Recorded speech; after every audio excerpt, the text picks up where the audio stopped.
হতে চেয়েছিলাম batting allrounder, নিয়তি আমাকে বানিয়ে দিয়েছে বোলিং অলরাউন্ডার। আমার কথা বলছি না, সাইফুদ্দিন এই স্ট্যাটাসটা আপনি দিয়েছেন খানিকটা কষ্ট থেকেই দিয়েছেন কিনা, একটু চাপা কষ্ট বিষাদ কাজ করেছে কিনা? আগের ম্যাচে চমৎকার খেললেন, 31 বলে 52 রান, ম্যাচটা জেতা হলো না রংপুরের, সেই আক্ষেপ থেকে এই স্ট্যাটাসটা কিনা?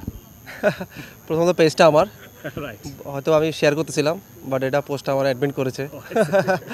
তারপরেও কিছুটা আমার কথাই, সব মিলিয়ে আর কি বলবো, অবশ্যই চাপা কষ্ট বা আক্ষেপ না। যদি আপনার অপরচুনিটি থাকে অবশ্যই দুইটা অপশন থাকলে বেটার হয়, কারণ লাস্ট বিপিএলও আমি ভালো পারফর্ম করে ন্যাশনাল টিমে ঢুকেছি। হয়তোবা একটা ম্যাচে খুব বাজে বোলিং করার কারণে আমি দল থেকে আজকে 1 বছর দলের বাইরে। তো যদি আমাকে একটা দুটা ম্যাচ ব্যাটিং একটু বাজিয়ে দেখতো তাহলে হয়তোবা আমার জন্য আরও ভালো হতো। যখন আপনি দুইটা সাইডে করবেন, একদিন আপনি একটা ব্যাটিং হোক বোলিং হোক ভালো করবেন, যখন ওয়ান সাইডেড শুধু বোলিংটা দিয়ে টিকে থাকা আসলে সত্যি ডিফিকাল্ট। এই জন্য আসলে ব্যাটিংটাও আসলে খুব ইম্পর্টেন্ট। যদি দুই পাশে সুযোগ পাই তাহলে হয়তোবা প্রুভ করার অনেক জায়গা থাকে। নিশ্চয়ই আপনি আজকে দেখলাম টানা ব্যাটিং প্র্যাকটিসই করেছেন, বোলিংটা তো আপনার সহজতভাবে আসে, যদিও আপনি নিজে ব্যাটিং অলরাউন্ডার হিসেবে নিজেকে পরিচয় দিতে চান। এই যে একটানা ব্যাটিং করা এবং পরের ম্যাচে ফিরে আসার জন্য নিশ্চয়ই আপনি কন্ট্রিবিউট করতে মুখিয়ে আছেন। না, বোলিংটা তো অবশ্যই আমার ফার্স্ট প্রায়োরিটি, যেহেতু আমি বোলিংটা আমার মেইন স্ট্রেংথ। তারপরও ইনশাল্লাহ যেহেতু আমাদের ব্যাক টু ব্যাক অনেকগুলো খেলা, তো আসলে বোলিংয়ের ওয়ার্কলোড একটা বিষয় আছে আগামীকাল এবং পরশুদিন টানা খেলা, যার কারণে আজকে প্র্যাকটিসে বোলিংটা অ্যাভয়েড করেছি। ব্যাটিংটা করলে তো আসলে ওরকম এনার্জি লস হয় না, তারপর আসলে রিকভারির জন্য আসলে বোলিংটা করা না, ব্যাটিংটা আসলে করতে হয়, কারণ একটা মিস্টেকে তো আসলে পুরো ইনিংস শেষ হয়ে যায়। তো এই জন্য ব্যাটিংটা সবসময় আমি করার চেষ্টা করি এবং এনজয় করি প্র্যাকটিসে ব্যাটিং করা। সাহেব ভাই, আপনি যখন জাতীয় দলে এসেছেন তখন পেস বোলিং অলরাউন্ডার আসলে আমাদের তো রেগুলার বেসিসে আমরা পাই না, খুব কমই আছে, হয়তো অনেক আগে খালেদ মাহমুদ সুজন ভাই ছিলেন। আপনি আসার পর ইংল্যান্ডের বেন স্টোকস কিংবা ইন্ডিয়ার হার্দিক পান্ডিয়া, তার সঙ্গেই বলা হচ্ছিল যে আপনিও হয়তো বাংলাদেশকে লম্বা সময় সার্ভিস দেবেন। ইনজুরি একটা বড় রোল প্লে করেছে, সেটা হতে দেয়নি।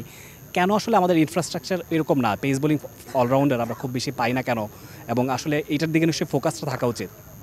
না, অবশ্যই আপনি যদি দেখেন রিশাদকে যেরকম ট্রাস্ট করতেছে আমাদের ম্যানেজমেন্ট থেকে শুরু করে, অবশ্যই সে ভালো ফিডব্যাক দিচ্ছে। এরকম প্রত্যেকটা প্লেয়ার উপর ম্যানেজমেন্টের, কোচের, ক্যাপ্টেনের ট্রাস্ট থাকা উচিত, তাহলে একটা প্লেয়ার ভালো করবে। যখন আমি মনে করি যে আমি একটা ম্যাচ দুইটা ম্যাচ খারাপ খেললে দল থেকে বাদ পড়ে যাব, তো 99% সবারই ব্যাক অফ দ্য মাইন্ড কাজ করে যে আমি খারাপ করলে বাদ পড়ে যাব। তো তখন আসলে খারাপ করা স্বাভাবিক। লাস্ট কয়েকটা সিরিজে আমার এই জিনিসটা মনে হয়েছে যে আমি খারাপ করলে বাদ পড়ে যাব। যেমন প্রথম একটা দুটো ম্যাচ খেলার পরেও আসলে আমি ভালো না করলে ওয়ার্ল্ড কাপ টিম থেকে আমি থাকবো না। তো আসলে ওই প্রেশারটা বা ওই ব্যাক অফ দ্য মাইন্ড চিন্তা করতে করতে আসলে খারাপটা হয়ে গেছে। দুইটা বিশ্বকাপ একদম আমি কাছ থেকে গিয়ে চলে এসেছি, যখন আমি চিন্তা করেছি যে বা আমি শুনছি যে আমি ভালো না করলে ওয়ার্ল্ড কাপ টিমে সুযোগ পাবো না।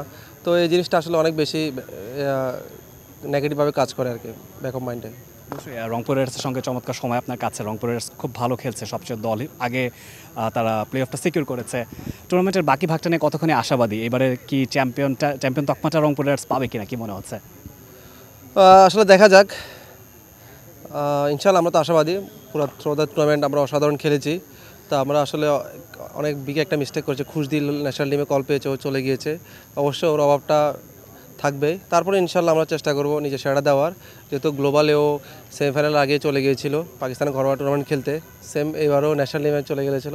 তো সব কিছু চিন্তা করলে হয়তো আল্লাহ যা করে ভালোর জন্যই করে, হয়তো আমাদের কিছু ব্যাকআপ প্লেয়ার আসবে, তারপর আমাদের লোকাল প্লেয়ারের উপর অবশ্যই কনফিডেন্স আছে। তো ইনশাল্লাহ সবাই যদি সবার বেস্টটা দিতে পারে তো ইনশাল্লাহ why not. Thank you so much Saifuddin ভাই, best of luck tomorrow's game.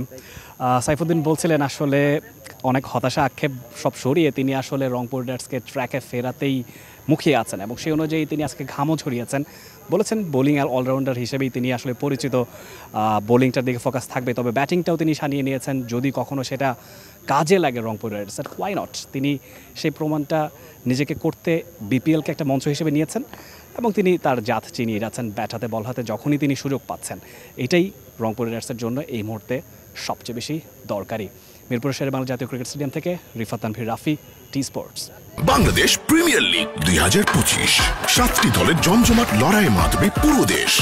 দেখতে চোখ রাখুন টি স্পোর্টস নেটওয়ার্কে।